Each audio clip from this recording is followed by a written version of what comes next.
Hello and welcome to the Fashion Foundation at Manchester Met. My name is Noelle Hatley. I'm one of the senior lecturers who works on the Fashion Foundation programme within the School of Fashion. So there are three other tutors on the programme. They are Ruth Sanderson, who is responsible for the Fashion Design and Technology pathway.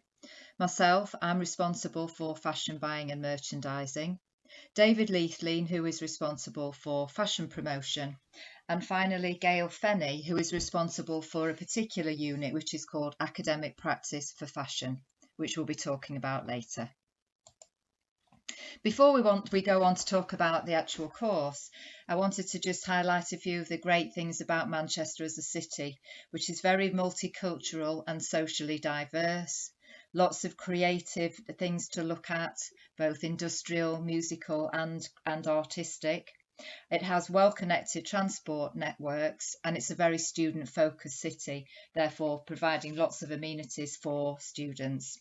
It's also a city that has a rich heritage and contemporary significance within textiles and fashion. It's a full-time course that lasts for just under 12 months. The contact time between tutors and staff includes the following. So we have lectures and then we have smaller group workshops or seminars. So the lectures tend to be all the students together, and then the interactive workshops are smaller groups. There is supported independent study.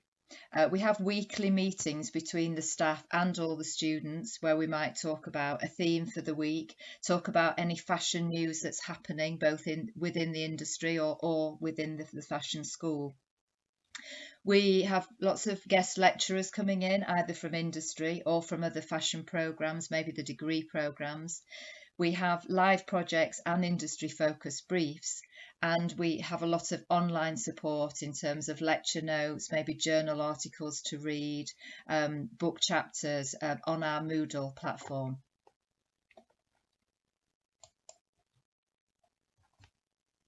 So the idea of level 3 is to prepare students for their chosen degree. In fact, as a team, our goal is to make our students the best possible prepared students for going into level 4. So students are introduced to the fashion industry through a variety of topics that relate to all three pathways. This enables them to build academic skills, to increase their knowledge and to build confidence for when they join level 4.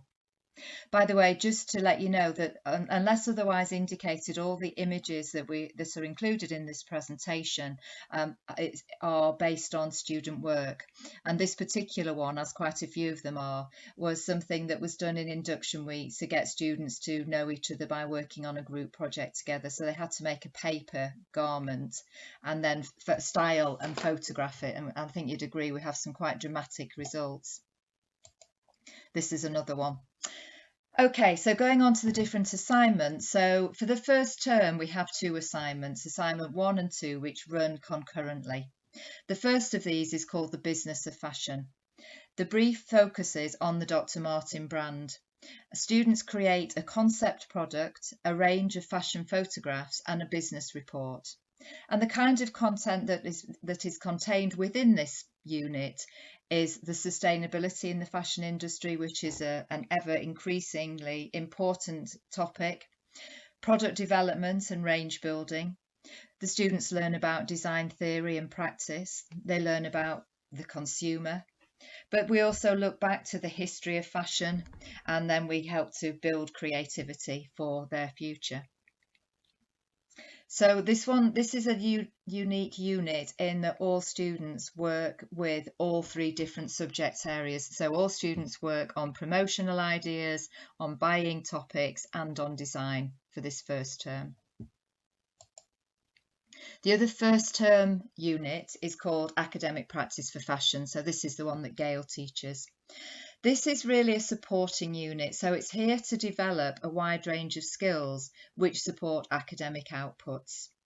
So the kind of topics that are covered here include CAD, critical thinking, numeracy, academic writing, research skills, presenting, whether it's presenting a physical report or presenting in an actual presentation, and time management.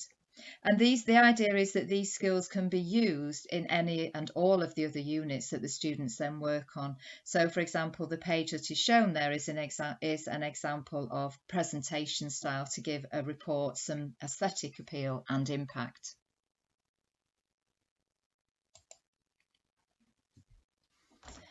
Presentation skills are supported by the CAD taught in the academic practice unit, as I've just mentioned, and this should apply to all the work that they do. So this was part of a report which focused on the project theme of denim. And it's an example of work that's actually been done by fashion buying and merchandising students. And you can see that although it's a factual and business-like report, it also has visual appeal. So the second unit that the students go on to do is called Fashion in Practice. And in this unit, students focus on their chosen discipline. And at this stage, they have decided or confirmed that they want to continue on either promotion, design or buying. And some of the projects in this unit involve collaboration with industry.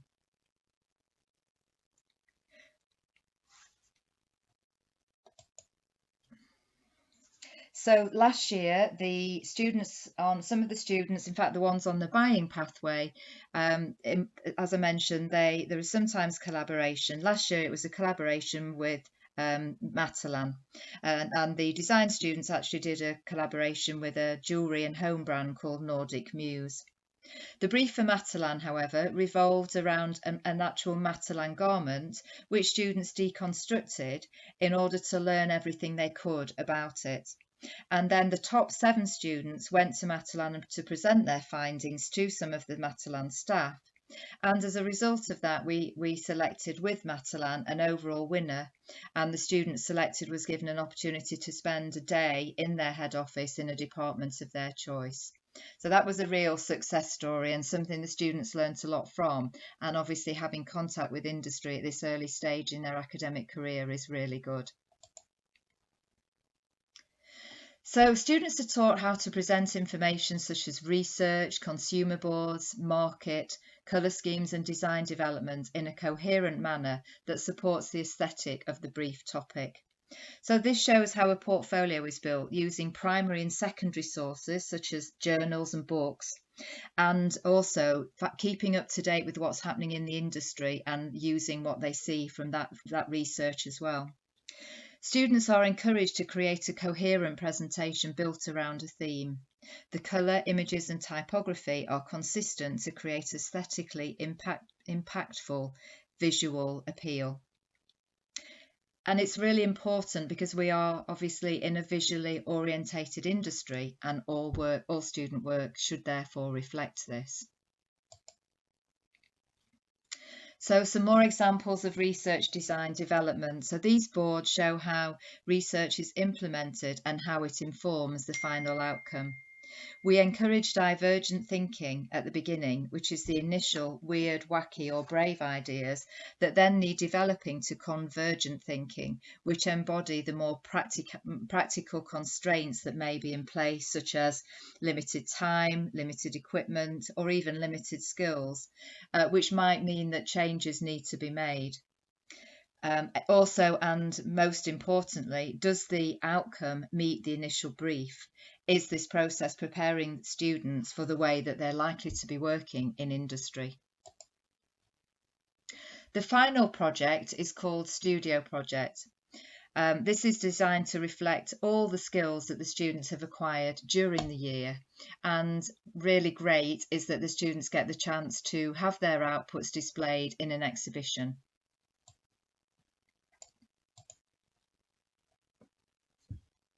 This slide shows one of the research boards and the actual final garment that was created and displayed in the exhibition last year. The garments are not made from fabric, they're made from a kind of interlining, which means that the students don't need to have the actual skills to sew and neaten edges, but they are allowed to be quite creative and free in designing an actual garment.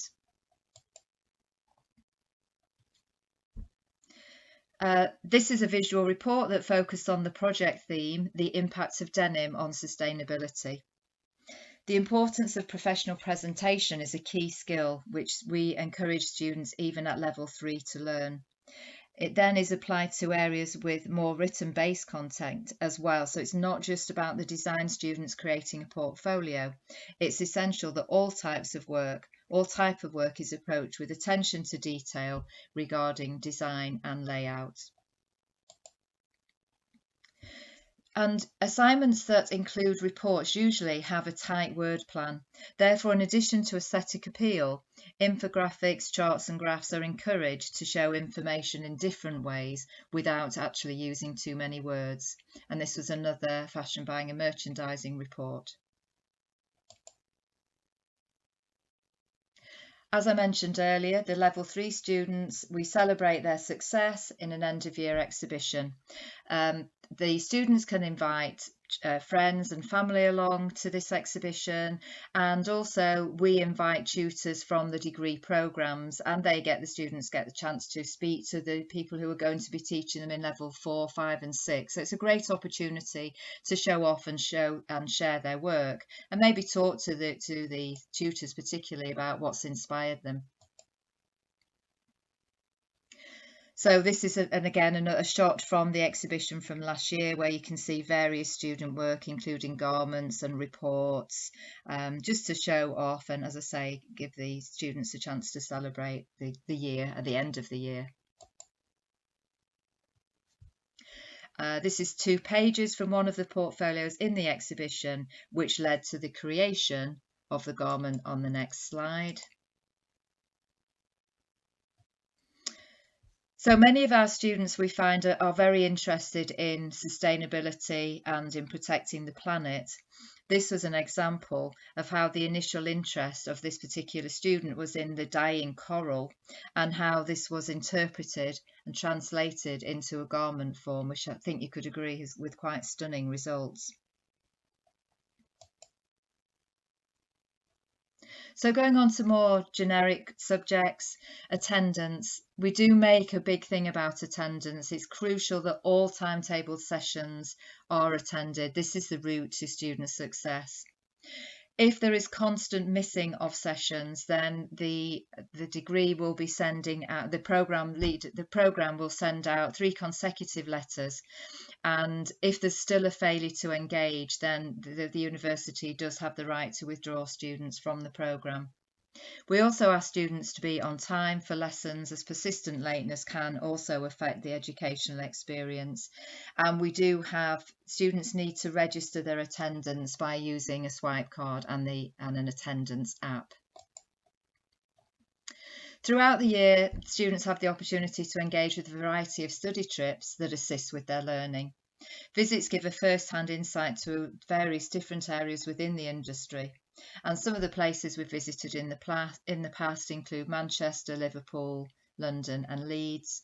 And we will go to museums, art galleries, other archives, and also to retail environments as well. It's interesting to compare somewhere like the Trafford Centre maybe with Manchester City Centre. Some of the comments that we got from students from the London trip, which is an optional trip, it's not mandatory.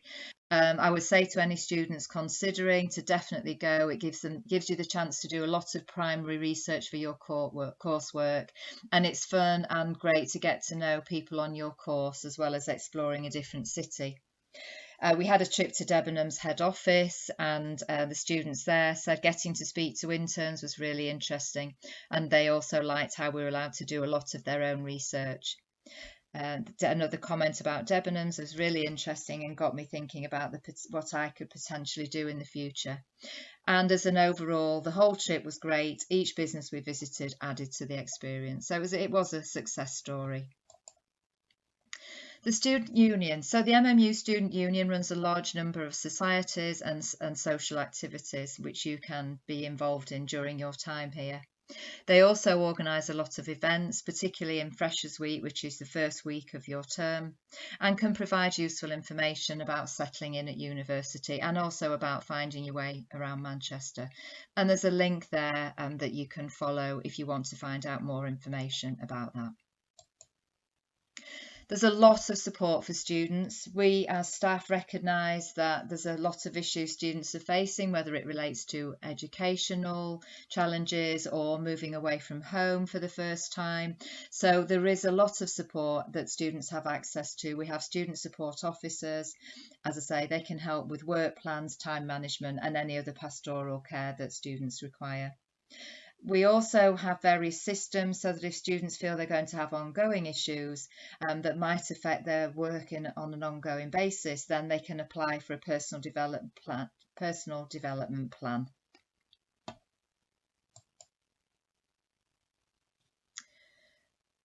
So I would like to leave you with some really important messages, really, and they are: please, we ask that you take pride in your work. You're enthusiastic, you support each other, you share ideas and knowledge, and also respond positively to feedback, whether that comes from other students or from the tutors. We really do want your experience here to be happy, productive, and rewarding. It will be hard work, but we're here to guide you on your journey. And finally, as I've said before, to please attend all sessions. Thank you very much for your time. If you have any questions, please feel free to email any of the following tutors. So myself, n.hatley, r.sanderson, that's Ruth, David Leithleen or Gail Fenney. And again, thanks for your time, and we look forward to welcoming you, hopefully, in September.